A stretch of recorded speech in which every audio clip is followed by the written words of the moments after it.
Bismillahirrahmanirrahim. Assalamualaikum warahmatullahi wabarakatuh.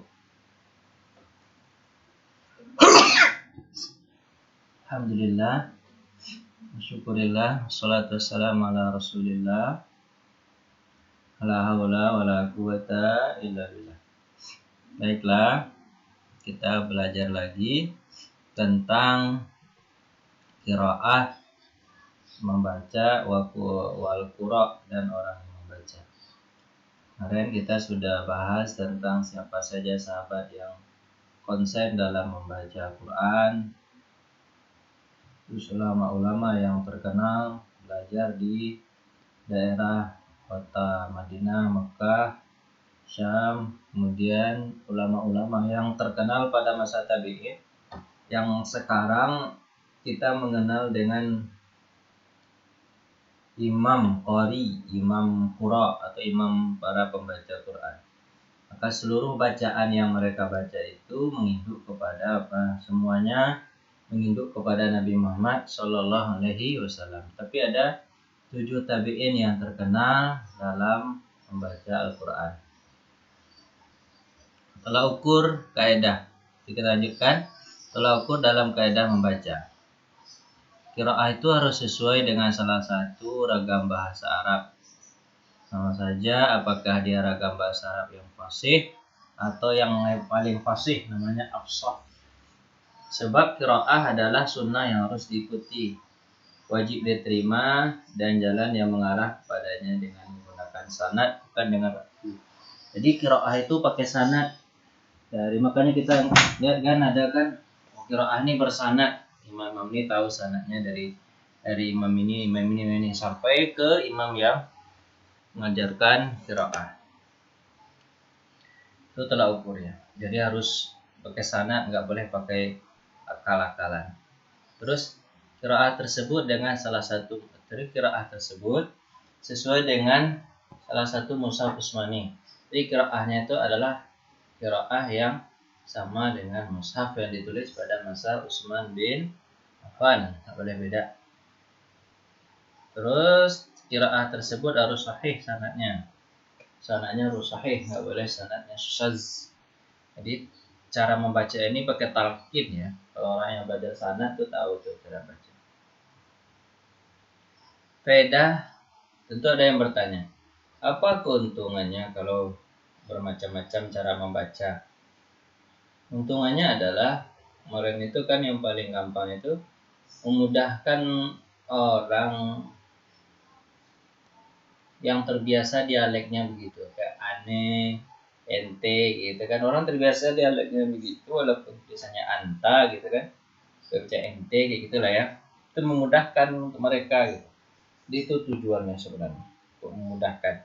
Tapi di samping tujuan untuk memudahkan ada juga begini, membuktikan bahwa kitab Allah itu terjaga, terlindungi dari pergantian dan penyelewengan meski dengan versi qiraah yang banyak. Jadi bukan harus seperti qiraahnya yang banyak. Jadi semua orang dari setiap daerah itu tahu Mekah, Madinah, Syam, Yaman, Uni Emirat Arab, Qatar, Kuwait.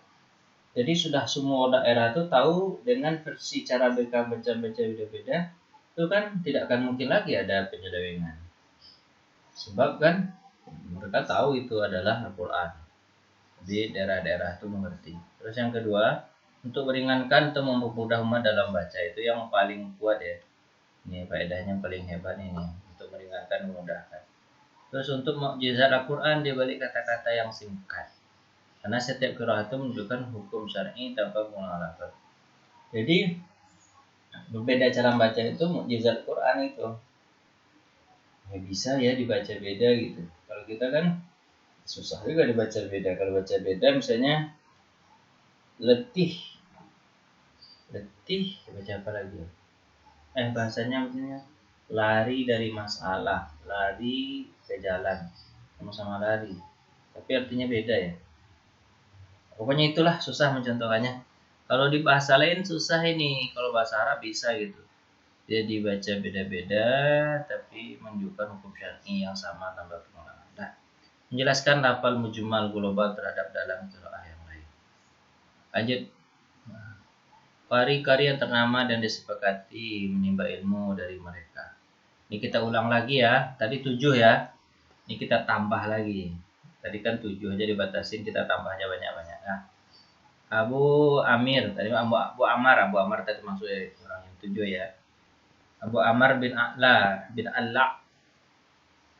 Syekh para perawi, dia Syekh dia lahir, wafat tahun 154. Berarti hidupnya ya kita tahun 100 Hijriah, wafat 154. Ibnu Katsir wafat 120. Kemudian Nafi masuk yang 7 juga ya. Nafi Al-Madini 169 wafat. Dan 69 ya. Ibnu Amir Asyami. Kemudian Asim Al-Kufi. Ini orang Indonesia nih, Asim Al-Kufi ya. Wafat 107 ke 7 Hijriah, pakai wafat deh. Hamzah tadi udah ada juga 7 ya. Al-Kisai. Nah, itu 2 3 4 5 6 7 ada 7 ya, tambah lagi. Abu Ja'far Al-Madini. Tambahannya kan Yakub Al-Basri. Nah, kemudian Khalaf. Jadi tambahan jadi 10 jadinya. Jadi ada orang yang menyebut bukan Imam Qari yang 7 tapi Imam Qari yang 10. Kalau sebut Imam 10 berarti tambah 3 itu. Yang di bawah yang 3 itu. Abu Ja'far Al-Madini, Yakub Al-Basri dan Khalaf. Ya kan? Tapi yang terkenal 7. Jadi kalau kepengen disebut 10 bisa 10. Ya kan?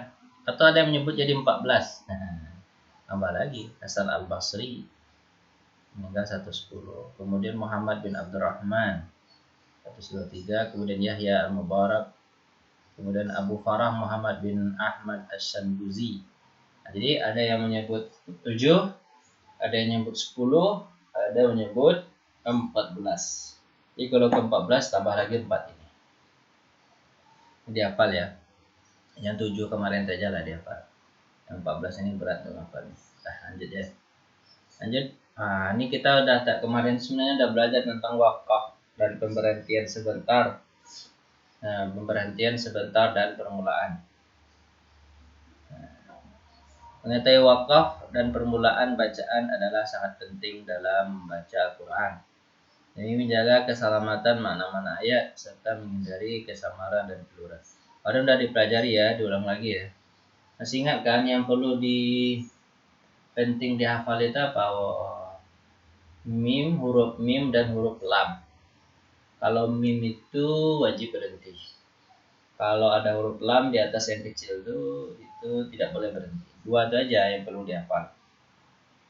Selebihnya ya boleh berhenti, boleh terus, boleh berhenti, kayak gitu biasanya. Ada jim, ada shad, ada shad lam, ada qaf, begitu kan.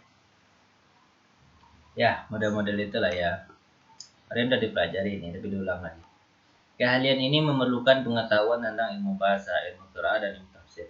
Karena kan Al-Quran itu belum ada yang tempat berhenti, tanda-tanda berhenti itu kan belum ada.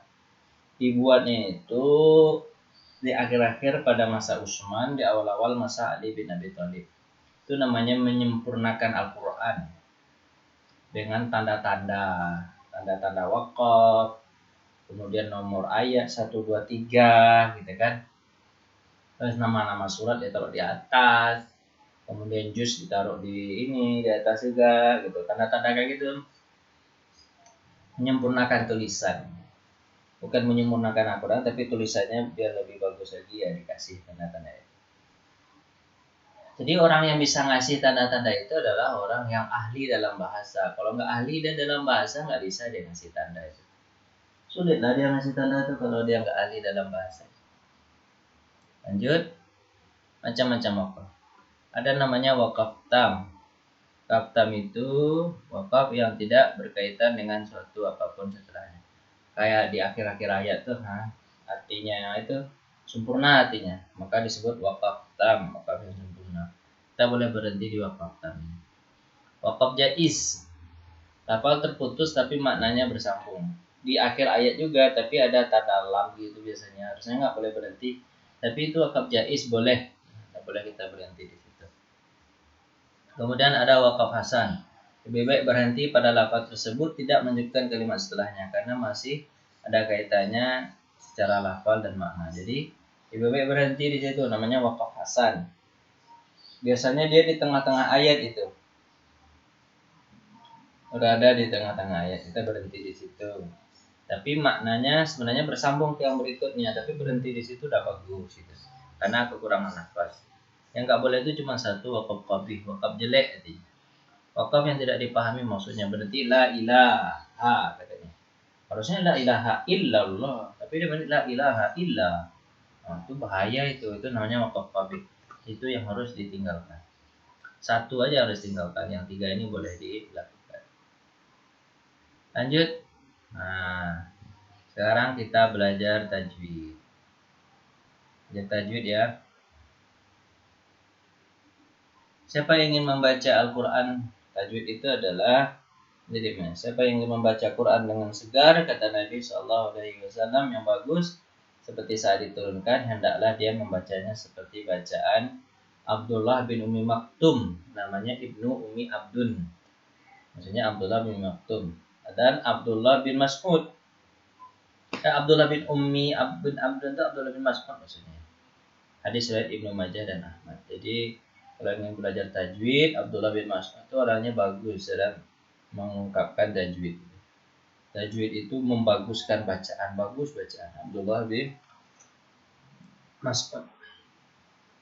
Orang yang dimaksud oleh beliau adalah Ibnu Mas'ud itu adalah karena ia dikaruniai suara merdu dan keahlian membaca Quran dengan baik.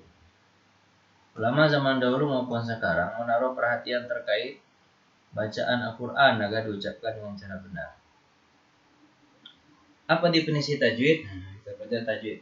Tajwid itu definisinya adalah memberikan huruf-huruf Al-Quran hak-haknya dan urutannya, mengembalikan huruf ke makhraj hurufnya dan aslinya, dan melafalkannya secara lembut dengan kondisi yang sempurna tanpa berlebihan, tanpa serampangan ataupun dipaksa-paksakan. Jadi itulah tajwid. Tajwid itu membaguskan bacaan secara lembut, kondisinya sempurna, bagus, makhrajnya bagus, itu namanya tajwid. Tajwid itu artinya jawwada, artinya membaguskan bacaan. Terus Ibnu Al-Jaziri berkata, saya tidak mengetahui cara untuk mencapai puncak tajwid seperti halnya melatih lisan dan mengulang-ulang pengucapan lafaz yang dipelajari dari mulut orang yang dapat membaca Quran dengan baik. Jadi mempelajari ilmu tajwid itu ya langsung mendengar dari guru, terus guru mendengar apa yang diucapkan murid, kemudian guru membetulkan apa yang diucapkan, itu caranya. Dia ilmu tajwid itu tidak bisa dibaca. Kalau dibaca, dia ilmunya ilmu praktek gitu. Jadi kalau ilmu praktek ya harus ke guru langsung belajar ilmu tajwid. Itu kata Ibnu Al-Jaziri. Kaidah tajwid itu merujuk pada tata cara wakaf.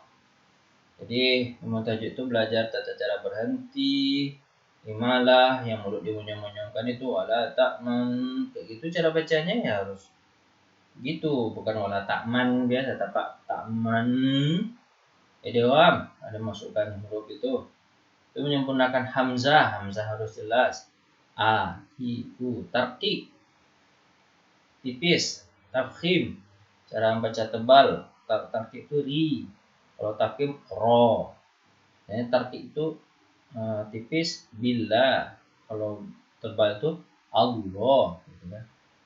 Dan makhraj huruf. Jadi itu yang dipelajari tajwid. Belajar imalah, belajar idgham, waqaf, menyempurnakan hamzah, tarqiq, tafkhim, makhraj huruf.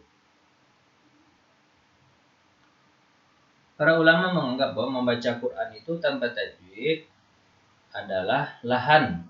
Lahan itu kekeliruan pada melafalkan. Antara ini ada yang jelas, ada pula yang sama. Jadi itu dianggap kekeliruan kalau seandainya tidak melafalkan Quran dengan baik. Ada lahan khafi, ada lahan jali. Lahan khafi kalau tidak sedikit aja kesalahannya disebut lahan khafi. Sedikit kesalahan. Tapi kalau lahan jali banyak kesalahan, merubah makna, arti, marah Allah nanti. Jadi harus belajar ilmu tajwid. Dia berlebihan dalam tajwid hingga ke tingkat ekstrim dan dipaksakan juga tidak kalah kelirunya. Jadi berlebih-lebihan bacanya, bah, berlebih-lebihan gitu nggak boleh juga, ekstrim. Harus nggak boleh pula dipaksa-paksakan. Ada orang itu kan ya, kayak gitu-gitu tuh. Itu berlebih-lebihan apa nggak ada kayak gitu-gitu kan? Nah, karena menambahkan huruf tidak pada tempatnya. Seperti orang saat membaca Al-Quran dengan nada sedih-sedih. Gitu. Nggak, sedih boleh, tapi jangan disedih-sedihkan. Buat-buat sedihnya nggak boleh. Dengan getaran suara atau getaran nada musik.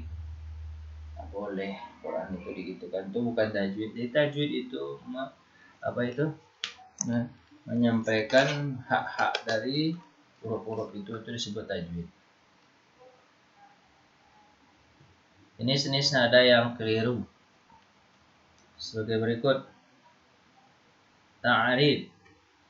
Seorang kari menggetarkan suaranya. Mereka berkata, seakan-akan dia menggigil karena dingin atau sakit. Ta'arif, menggetar-getarkan. Tidak tahu ya gimana caranya. Pokoknya gayanya menggigil-gigil lah. Enggak boleh. Kayak orang sakit. Enggak boleh. Bisa aja. Ta'arif namanya. Atau tarqis. Sengaja diam di huruf sukun. Misalnya,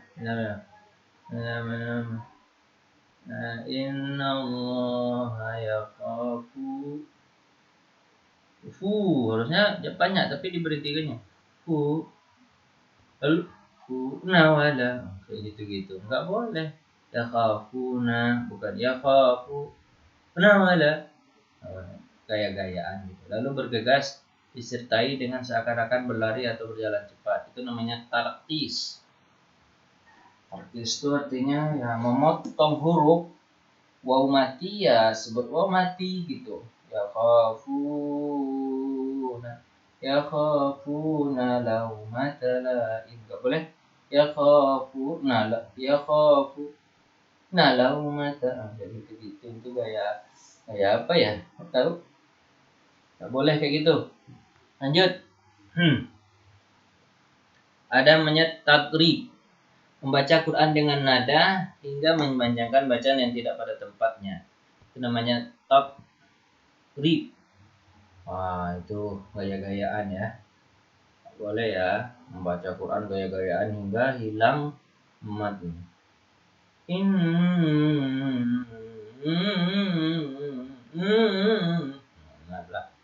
Itu menggaya-gaya. Boleh. Terus apa lagi? Tahzin. Membaca nada suara dengan sedih yang nyaris menangis serta kekhusyukan dan ketundukan. Enggak boleh. Menangis boleh karena sedih, tapi dibuat-buat menangis itu enggak boleh. Kemudian apalagi jenisnya? Tardid. Jemaah mengulang bacaan qari setelah ia selesai membaca dengan menggunakan salah satu di antara jenis-jenis nada. Jadi mengulang-ulang bacaan. Padahal ayatnya misalnya khatamallahu ala qulubihim. Satu kali aja kan? Dulu khatamallahu ala qulubihim. Khatamallahu ala qulubihim. Khatamallahu ala qulubihim. Dengan gaya nada yang berbeda. Itu enggak boleh ya pada dasarnya ya. Boleh. Nah. Baiklah. Itu dulu kayaknya pelajaran kita panjang-panjang. Nanti bisa kita dengan tanya jawab saja. Terima kasih. Assalamualaikum warahmatullahi wabarakatuh.